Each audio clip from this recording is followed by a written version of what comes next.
Welcome to the Woman's Connection. I'm Barrie-Louise Switzen, your moderator.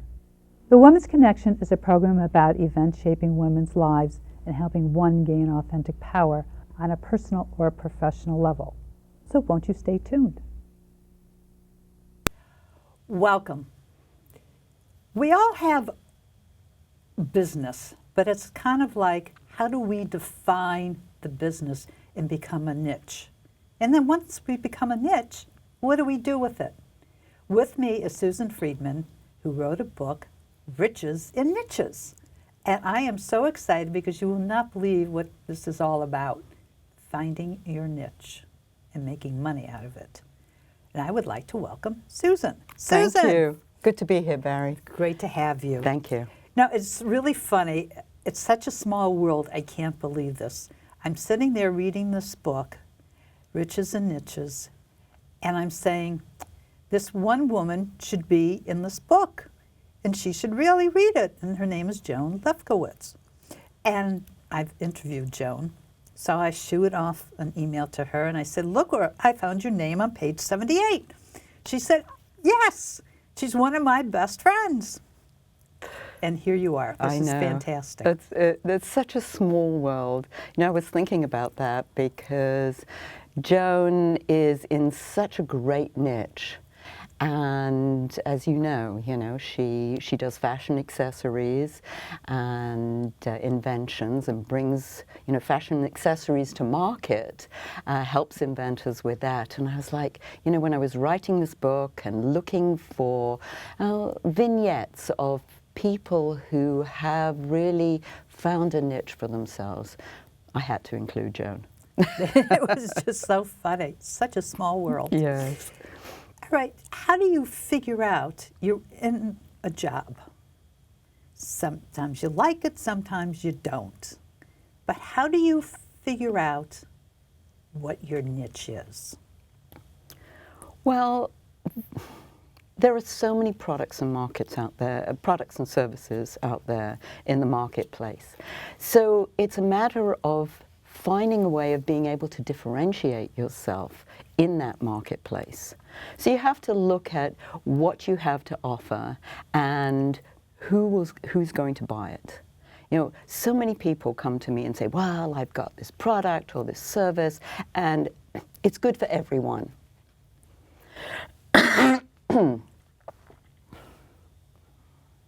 They say it's good for everyone. So I'm like, but you can't sell to everyone. I doubt very much that you've got this multi-million-dollar budget, your marketing budget, that you can spend on sort of making your product or service known out there in the marketplace. So you really have to sort of carve out that little space for yourself in the marketplace. And that's exactly what a niche is about. It's literally finding that sort of corner in the marketplace that you can fit into, whether it's a demographic, maybe it's a topic, maybe it's an industry. So the different ways in which you can establish yourself in a niche market. All right, so what is a niche? Instead of an entrepreneur, it's a nichepreneur? Nichepreneur, absolutely. And that's a word that I coined when I wrote the book, Riches and Niches, How to Make It Big in a Small Market. I wanted a word for somebody who specializes in a niche market. And so I thought long and hard and then came up with this word nichepreneur. And that's literally somebody who specializes in a niche market and has established themselves as an expert in this market and then taken that expertise and then built a business, a sustainable, profitable business around that niche. How long does it take for somebody to be recognized as an expert in a niche? That's a great question. And it's almost like, how long is a piece of string? But let's cut it down and make it a little smaller. And yes, I mean, it's a matter of how much time you want to dedicate to establishing yourself as an expert in a particular niche. Now, you may come into a niche market with credibility already in that industry. And so, establishing yourself will take a shorter time than if you're coming into the market, with no credibility in that marketplace. And let me give you an example of this. So for credibility, I have a colleague who, we'll call her Karen, and she was an RN. She got burnt out working as a nurse in the hospital, the shifts and everything, the long hours, and she's like, she wanted to run 100 miles away from healthcare. And then when she was looking for a new career, we sat down together and we talked about what are some of her skills, her talents that she could use. And so she realized that she had this innate sense of humor. She was able to make people relax, people laugh, and we thought, well, how about taking that back into the community that knows you so well, the nursing community. And being an RN, she had enormous credibility already, going and talking to these people because she knew, the stresses, the strains that they were going under, so that she could help them relax and help them laugh about their situation. And so she's really sort of just taken off, and her business has skyrocketed because she really took her credibility and used that in her marketplace. Would it be advisable to have more than one niche within the marketplace, or just concentrate on one niche? My recommendation in the beginning is find one niche and just work that niche. Go, deep into that niche, because the more niches you have, the more you're going to spread out your energy. There's only so much that you can do. So rather establish yourself well in one niche, and then if you have a system, for instance, that could be duplicable in other niches, then I would say then go into one or two others, but just stick with the one in the beginning. That would be my recommendation.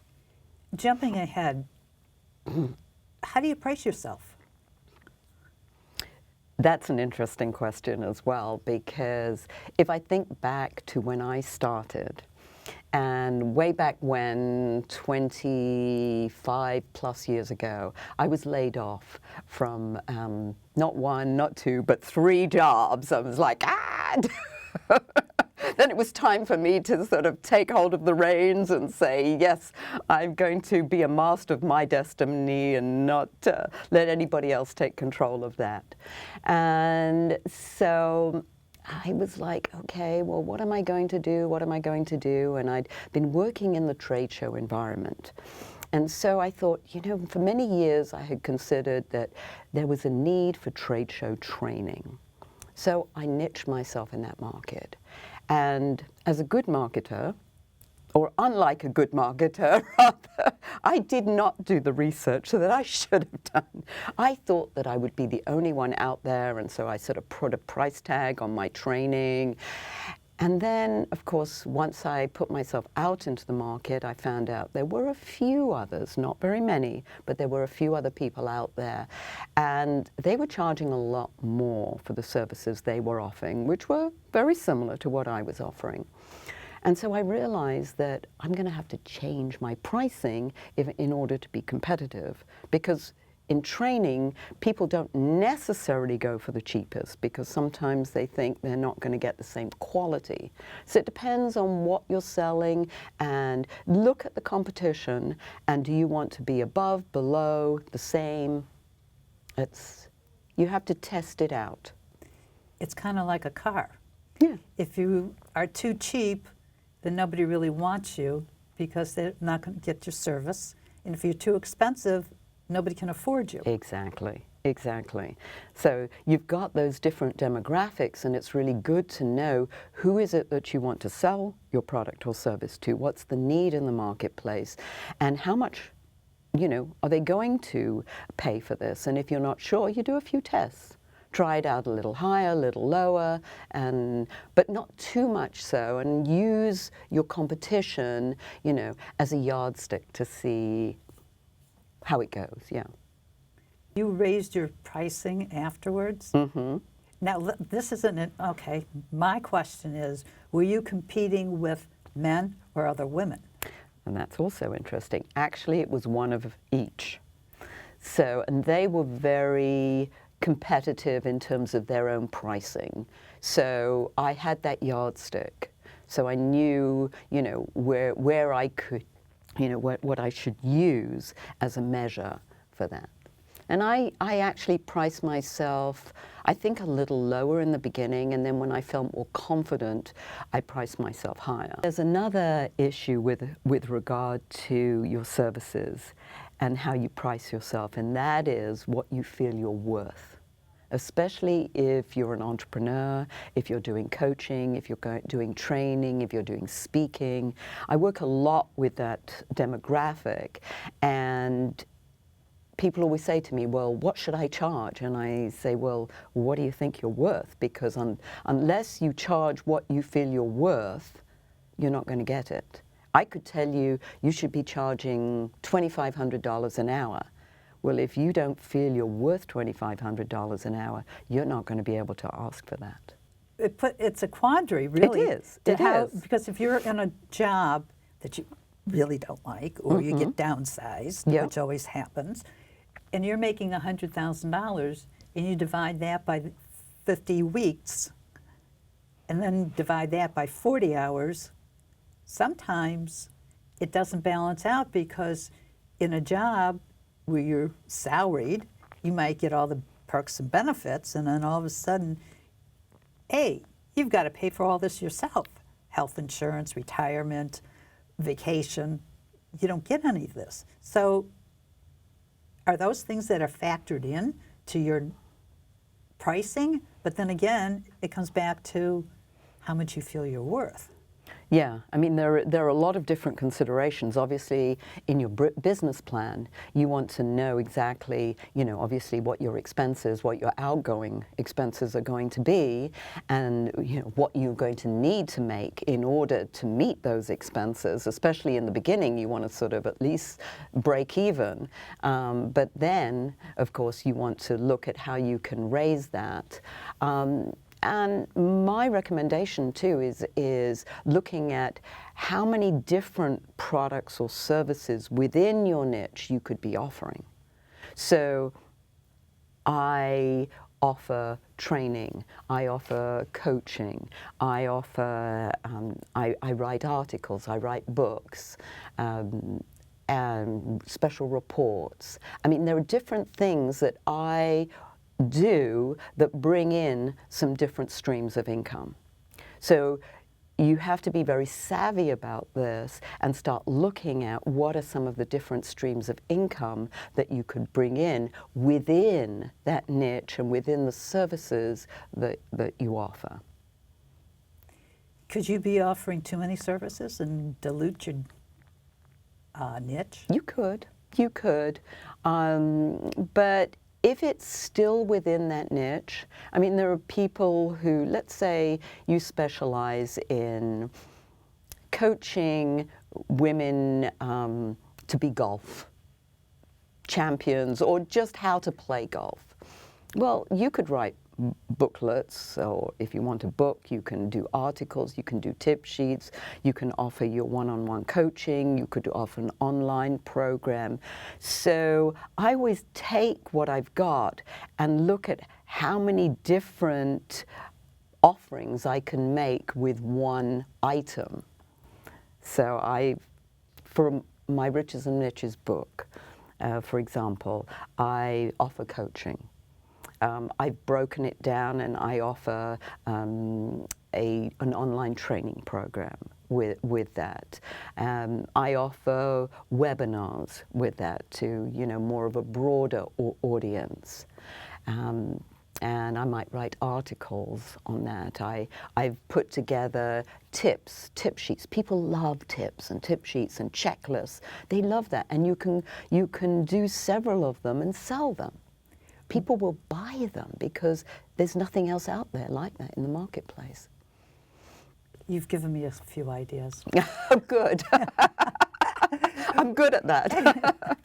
But,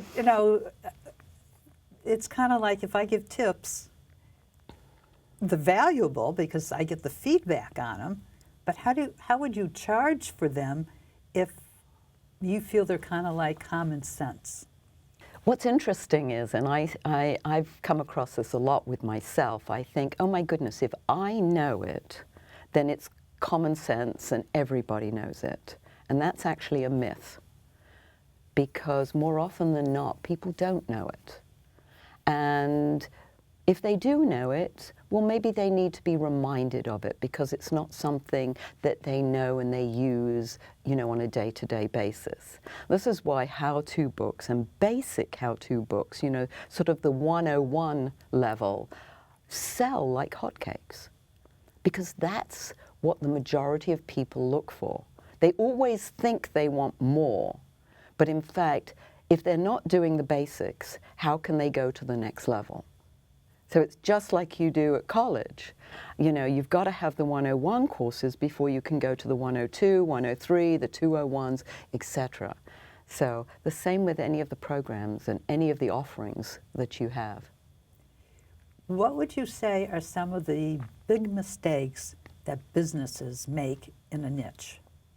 Well, one of them is one that we've actually talked a little bit about, and that is looking to go into, wanting to go into too many niches, or being frightened that if you go into a niche that you can't service other customers or clients. You know, they think, oh my goodness, if I'm in this niche, I can't sell to anybody else. And I'm like, who said that? You know, show me where that's written down that you can't do that. You know, that's not the case, because you can. You can service other people. However, you don't want to be too sidetracked with that, or you have a choice and say, no, you know, now I'm focusing my efforts in this one market, and, you know, I'm just going to put all my energy into that marketplace. So it really is, those are sort of some of the biggest mistakes that I find. With the internet and branding, Yes. what should you consider if you're saying, okay, I'm starting this business, it's my niche. You need a domain name and you need a brand name. Mm-hmm. What are some of the things that you should consider when combining them? So, and I've been through a lot of different, you know, changes of name over the years.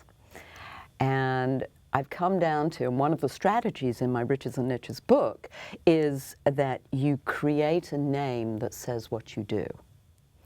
And so let me give you a little bit of history, and that is I started off thinking, you know, being very clever.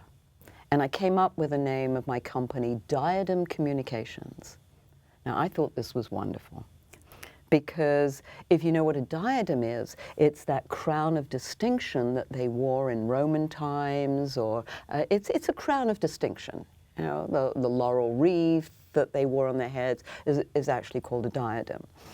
And of course, nobody knew what it meant. And then communications, well, are you in the communications business? You know, wireless, telephone, you know, people thought that. I was like, no, I do trade show training. There was a mismatch here. There was a name that didn't explain what I do, and I was making people think too hard. And people don't want to think. They want it to be made easy, whatever it is. So over the years, I changed it to Trade Show Success. I actually liked that one until I was issued a cease and desist by somebody who said, we've got a magazine called Trade Show Success, and we had it before you came out. So I said, okay, and I sort of sheepishly sort of disappeared with that name, or let that name disappear. And then I came up with the Trade Show Coach. And that really said what I do. I was a coach in the trade show environment. So then people could find me. And even though that isn't the major focus of my business now, people still find me on the internet because under the keywords of trade show training, exhibitor training, you know, they find me. And so it's always find a name that says what you do. And then, of course, you want the domain name. Going back to the online presence, it really helps if your domain name is the same as your business, if you can still get that name. It's almost like you should check the domain name Oh, before yes. you can come up with your name of your company. Well, before you make a final decision, you know, obviously, we can do some different abbreviations. You know, use the letter, the number 4 for the word for. So there are two, the number 2 for two, TO or TWO, so that people, you know, you still can possibly get that domain name, or adding the word the in front of your name, or my, or your, or something, or the best. You know, people don't always think of those. So yes. Okay, we're talking about the front end of the domain name, but what about the suffix at the back? You know, there's .com, .net, .org, .tv, .biz. The list just goes on. Yes. Do you buy all of them? Depends what you want to do with them. For instance, at the moment, .com is the common one out there, in the you know, the common suffix that's being used. So people sort of assume that you are a .com. So that's important to think about as well. Now, for you, for instance, because you know you've got this TV program, you know you can use .tv. A lot of people are using .us, or and more people are using the .net. And of course, if you're a non-profit, you can use .org. So you have to look at what's out there and how you can differentiate yourself, but it really all depends on the name choice and what has been taken and what hasn't been taken. At trade shows, what is the best way to get your product, which is a niche, into the masses?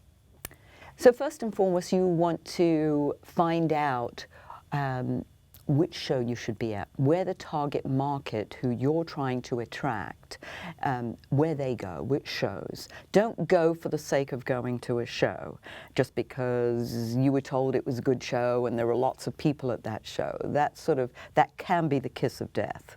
So you want to go to maybe a smaller show where there is a very targeted group of people, and that whatever you're selling, product or service, that it is right, and you're going to be able to speak to, you know, the people who you're interested in speaking to.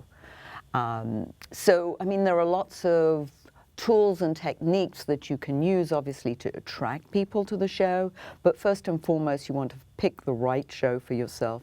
And you also want to decide, you know, your goals and objectives for the show. I say most, according to trade show research, over 76% of people going to shows are there to collect leads. So most exhibitors are there to collect leads, but then it's always how many leads do you want to collect, and is it a realistic number? I mean, I'm a proponent of going after quality rather than quantity in that situation. They're in a booth, they're selling their wares. What do they do wrong to not get you to buy? How much time do we have? We could have a whole program just on with the do's and don'ts. Give a few. A few. Okay. So first and foremost, it's usually how they stand in the booth. They don't know what to do with themselves, and they feel uncomfortable with their environment because it's not the usual environment that they're in the normal selling environment. You know, you see more people in the time you have there, and there's a lot of, you know, I call it the good, the bad, and the ugly who come to the booth, and you want to get rid of, you know, the ugly ones very quickly. So people are not necessarily prepared as to what they're doing, how they're going to do it, and what they really want to get out of the show. So those are some of the faux pas, and I spend a lot of time with my clients, who I still coach in this area, talking about the kinds of questions that they should be asking the people who come to their booth, so that they can find out very quickly what these people are interested in. So many exhibitors stand there and they're like used car salesmen, and all you have to say is, well, what do you do? And they're often running to the races. It's like Yeah. they just don't stop. So you definitely have to be able to turn that around, so that you can be asking the questions and find out the kind of information from them. Tell me about your particular situation. What is it specifically that you're looking for at this show? Because that's already going to help you decide whether or not you should be spending time with these people. I mean, I could tell you stories of, people have been spending time with people and find out after 20 minutes that they're not buyers, Susan, in the closing moments of the show, what would you like to leave the audience with? I would like to leave them with the fact that, first of all, they need to find a niche, and then just do your research and really establish that there is a need in the marketplace, that there's money for people to buy what it is that you have to offer, and then really just stick to that niche and work it. It's like, take that lane in the highway and just stay on that lane. No matter how many, twists and turns there might be, just stay the course. It's worth it. Susan, thank you so much for joining me. It's been wonderful to learn about niches and riches. Thank you. It's been a pleasure to be on the show with you. Thank you. My pleasure. And I hope you learned something about how to become laser focused in your niche. Would love to hear from you. Please write us here at The Woman's Connection. Bye now.